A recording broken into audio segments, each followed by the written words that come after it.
Alright, what is going on, guys? Welcome back to the vlog. So today I'm going to be discussing two different speedometer gauge mounts for the chopper, for the Sportster. Kind of just comparing what I had before, what is on there now, and what I will be installing now onto the chopper. So just to show you guys exactly what's going on and what my setup is. Okay, so this is currently my really ghetto mount that I have for the speedometer.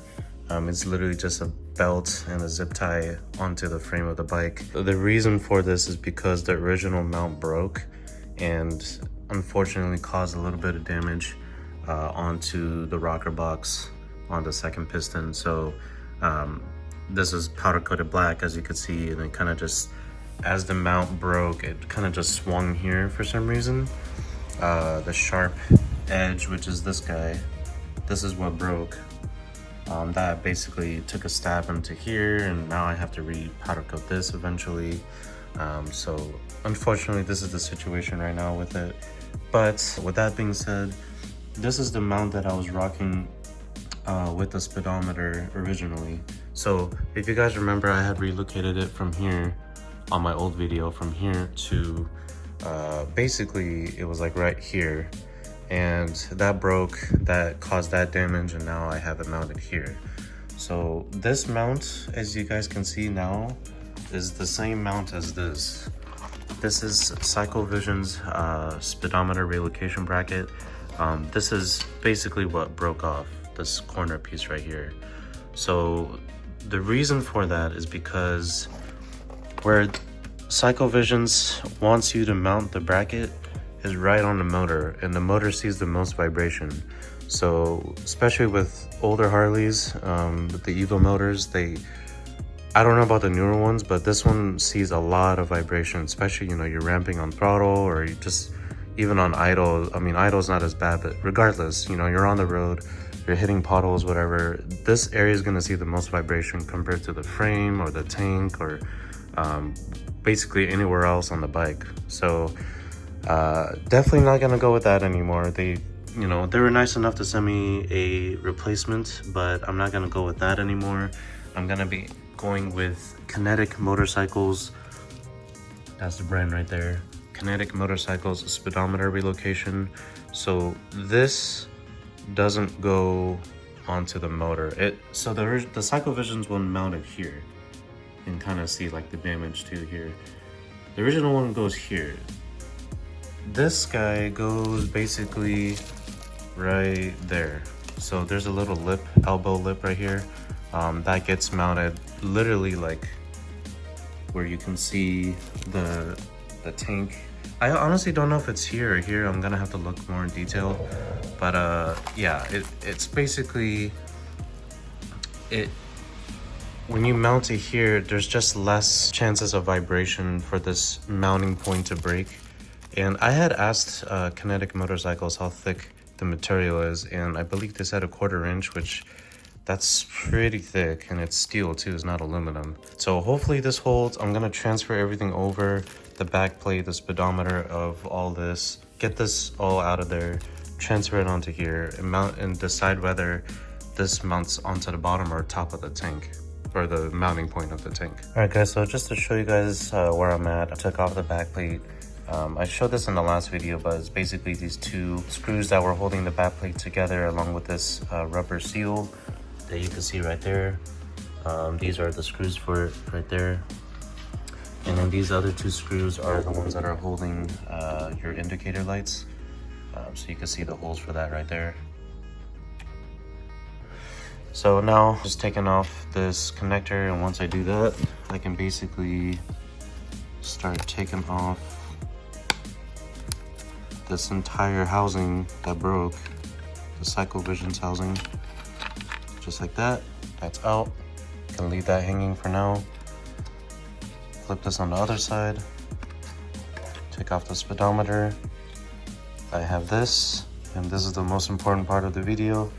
I apologize, CycleVision's, but I just didn't work for me.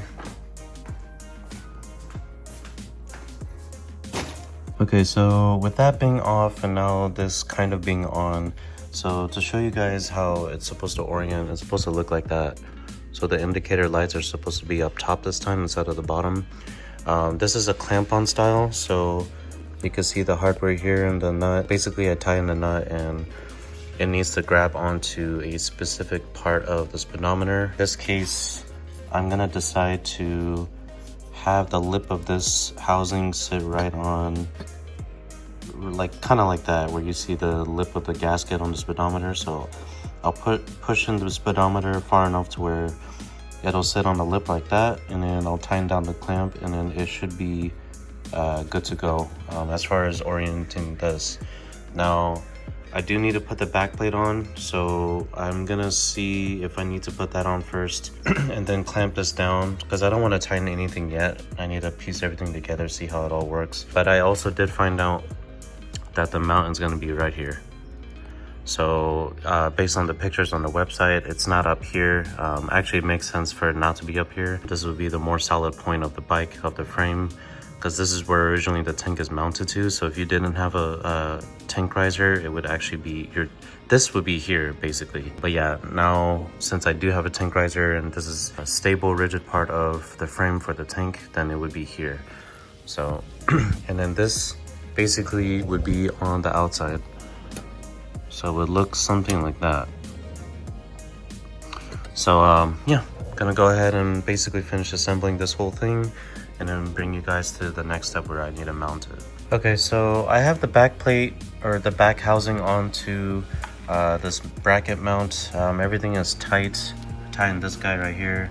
Everything is oriented correctly. One thing I do want to note, and to keep you guys aware, is when you guys are installing this indicator light housing, this little bracket that comes originally with your speedometer or the indicator lights, there's these two little like prongs or tabs that like stick out. You're gonna have to file that down and basically make it flat and flush to the rest of this indicator housing.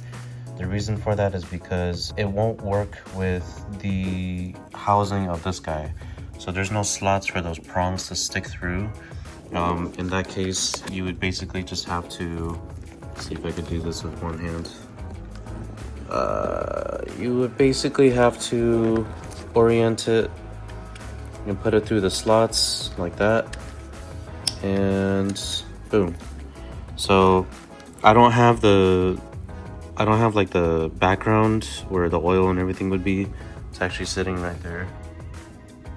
But this is just to show you guys what you would have to do in order to make this flush. So like I said, you have to cut the prongs or, you know, snip it off, and then you have to file it down to make it flush with the housing in order for this to sit flush to the housing of the speedometer bracket.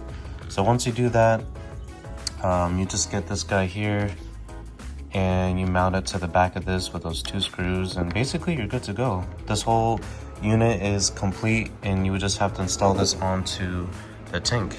So just to keep in mind and advise you guys what you would need to do to trim. All right guys, well this is it. Everything is bolted on and good to go, ready to go. I even have the harness zip tied to the frame, so everything is clean and ready to run.